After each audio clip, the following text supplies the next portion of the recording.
अस्सलामुअलैकुम नाज़रीन, आप देख रहे हैं सियासत टीवी और प्राइम टाइम न्यूज़ बुलेटिन में आप सभी का खैर मकदम है। मैं हूं नाज़िमा। सबसे पहले नजर डालते हैं हेडलाइंस पर।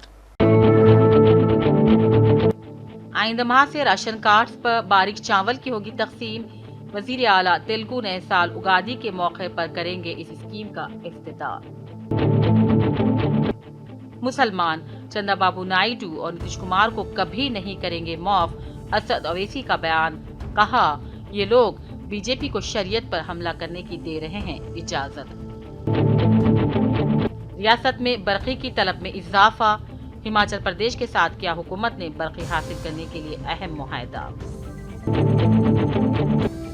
रियासत में मौसम की बतदरीज तब्दीली, शहरी अमराज का शिकार, गर्मी से भी परेशान।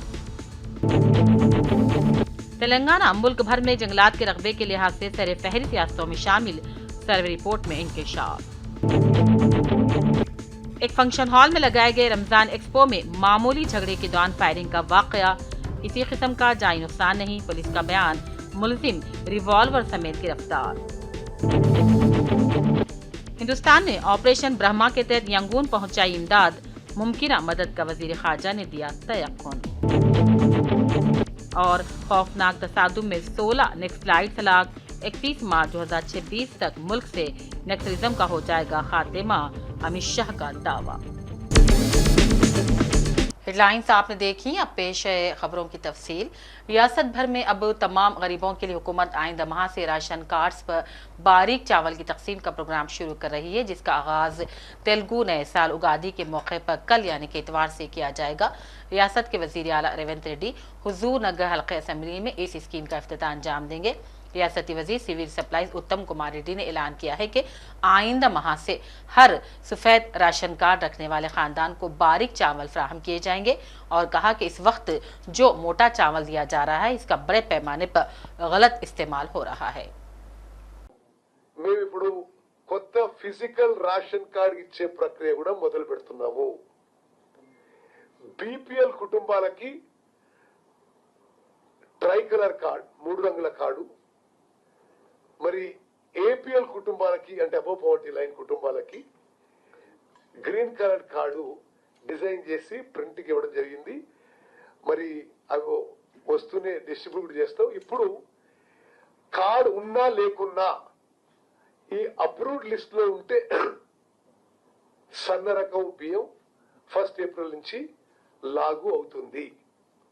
దయచేసి ఇది మీరు గమనించాలి। మీరందరూ చాలా చైతన్యవంతులు।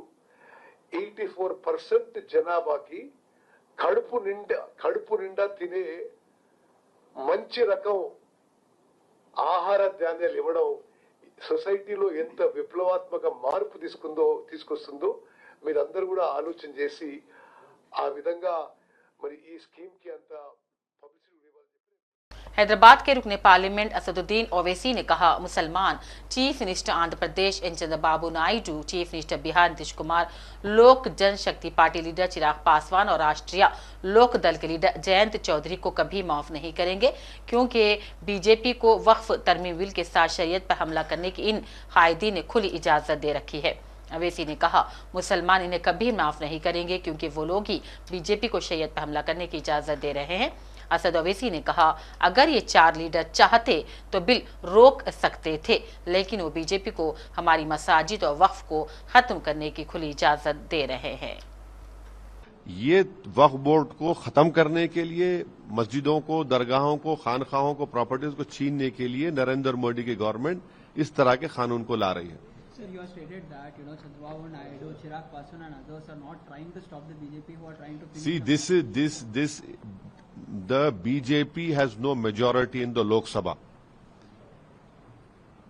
They are, बोलते हैं ना, बैसाखियों पर ये गवर्नमेंट है। This government, Mr. Narendra Modi is a prime minister because he's relying on the crutches of Nitish Kumar, Chandrababu Naidu, Chirag Paswan and Jayant Chaudhary. If these 4 parties do not support this unconstitutional bill, then this bill will not become a law. But if they support BJP, I am cautioning and warning them that Muslims will never forgive them. You are supporting an unconstitutional bill which will destroy the Muslim Waqf Board forever, which will take away our masjids, dargahs, khanqahs, and which will be a violation of Article 14, Article 25, Article 26 and 29. Mr. Chandrababu Naidu wants to remove non-Hindu employees from Tirupati Devasthanam. Why is he allowing non-Muslims to be made a member of the Muslim Waqf Board? Why isn't Mr. Chandrababu Naidu realizing that if an encroacher is there on a Waqf property for 12 years, this government which he is supporting will make him the owner by implementing Limitation Act on them? The same act is not applied on Hindu Endowment Board, on the Sikh Gurdwara Prabandhan Committee. How is it that Mr. Chandrababu Naidu and Nitish Kumar and Chirag Paswan are allowing a collector to decide in his own case? That is violation of principles of natural justice. How is it that they are allowing? Chief minister Revanth Reddy मुल्क की बाआसा शख्सियतों में शामिल हैं और गुज़िश्ता साल के मुकाबले उनकी रैंकिंग में जाया साल नुमाया बेहतरी हो गई है। इंडियन एक्सप्रेस की जानिब से हर साल मुख्तलिफ शोबेजात की ताकतवर और बाआसा शख्सियात की फहरिस्त रैंकिंग के साथ जारी की जाती है। इंडियन एक्सप्रेस पावर लिस्ट 2025 में रेवंत रेड्डी के मुकाम में 11 रैंक की बेहतरी हुई है। रेवंत हुकूमत ने रियासत में बिजली की बढ़ती तलब को पूरा करने के लिए हिमाचल प्रदेश के साथ 520 मेगावाट हाइड्रो पावर हासिल करने के मुआहदे पर दस्तखत किए हैं। आज हिमाचल के वजीर आला सुखविंदर सिंह सुक्खू और नायब वजीर आला भट्टी विक्रमार्का ने हिमाचल प्रदेश के शिमला में इन मुआहदात पर दस्तखत किए।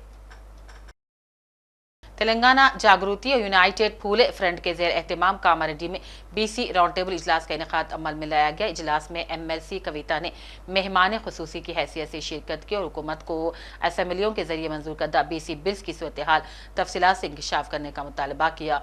कविता ने कहा, रियासत की जिम्मेदारी यह है कि इस बिल को मंजूर करवाए। रियासत में मौसम की बतदरीज तब्दीली से शहरी अमराज के शिकार हो रहे हैं। सुबह के वक्त गर्मी से आवाम को परेशानी है तो रात में मौसम सर्द हो जाने के सबब फ्लो के मामलात बढ़ रहे हैं। ऐसे में बुखार, खांसी, गले का दर्द और इसहाल के कई मामलात भी सामने आए हैं। मौसम की तब्दीली के सबब सांस का इन्फेक्शन भी कई अफराद में देखा जा रहा है। ऐसे अफराद अस्पतालों से भी रुजू हो रहे हैं। रमजान का महीना अख्तिताम पर है। इसी के साथ वरंगल के मंडी बाजार में भी खरीदारी का जोश खरोश अपने उरूज पर है। एक तरफ बाजार की रौनकें अपने उरूज पर हैं। पेश है वरंगल के हमारे नुमाइंदे की एक खास तफसीली रिपोर्ट। और एक भाईचारे का माहौल, सभी मजहब के मिल्लत के लोग यहाँ पर मिलते हैं, साथ में मिलकर कारोबार करते हैं। भाईचारा और मोहब्बत इस साल भी वैसे ही जारी और सारी है।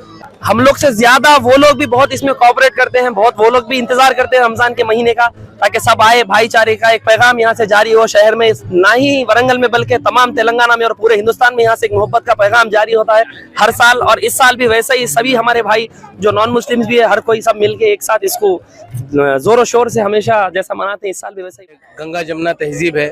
शहर वरंगल एक ऐसी मिसाल है जिसके अंदर हिंदू, मुस्लिम, सिख, ईसाई हम सब भाई भाई। आज तक हिंदुस्तान के अंदर जगह जगह फसाद हुई, लेकिन वरंगल एक ऐसा शहर, अमन का शहर है जिसके अंदर हम आपस में बरादरान वतन तक हम भाइयों के जैसा बर्ताव रहता हमारा। उनके ईदों में हम जाते, हमारे ईदों में वो लोग आते। ये अल्हम्दुलिल्लाह ये बहुत बड़ी बात है कि हम बरादरान वतन को हमारा दीन का पैगाम, हमारे कुरान मजीद, हमारे हदीस, हमेशा उनको दावत इफ्तार में या हमारे प्रोग्राम से बुलाकर हम उनको कुरान मजीद बतौर तोहफा देते हैं और इंसानियत का पैगाम देते हैं। और हम उनको हर तरीके से, हम अच्छे में बुरे में, वो हमारे साथ आते हैं और हम उनके साथ जाते हैं। ये वरंगल इसीलिए अमन का शहर। तो रमज़ानुल मुबारक के मौके पे महीना भर पुलिस की जानिब से ज़बरदस्त इंतज़ाम किया गया और किसी किस्म की कोताही और हम आहंगी को मद्देनज़र रखते हुए पुलिस का बंदोबस्त देखा गया। इसी ज़िम्मन में आज हमारे साथ बातचीत करने के लिए शुक्र साहब, जो कि इंतज़ारगंज PS के CI साहब है, आइए इनसे बातचीत करते हैं और जानते हैं कि रमज़ानुल मुबारक के मौके पर किस तरह से हुकूमत से इनको गाइडलाइंस आई हैं और इनका किस तरह रोल था पुलिस का। और डे 1 से जब से रमज़ान का महीना शुरू हुआ है, हम लोग को वेरी क्लियरली हमारे CP सर और DCP मैडम और हमारे ACP sir very clear instructions दे दिए कि प्रेजेंस ऑफ फोर्स 24/7 रहना यहाँ पे, और जो है किसी तरह का भी कुछ भी लॉ एंड ऑर्डर प्रॉब्लम नहीं हो, ऐसा देखो बोल के, और उसी उनके इंस्ट्रक्शंस के मुताबिक ही और उन लोगों के गाइडेंस में हम लोग यहाँ पे 24/7 हम लोग बंदोबस्त यहाँ पे प्रोवाइड कर रहे हैं, ताकि पब्लिक को भी कुछ तकलीफ ना हो और किसी तरह का भी law and order problem issue create ना हो। महंगाई मतलब वही ये तो नजर आ रही है, जैसे कि कस्टमर आ रहे हैं, मतलब रेट्स पूछते हैं, जो हम रेट बताते हैं उसके आधे से रेट्स मांगते हैं लोग।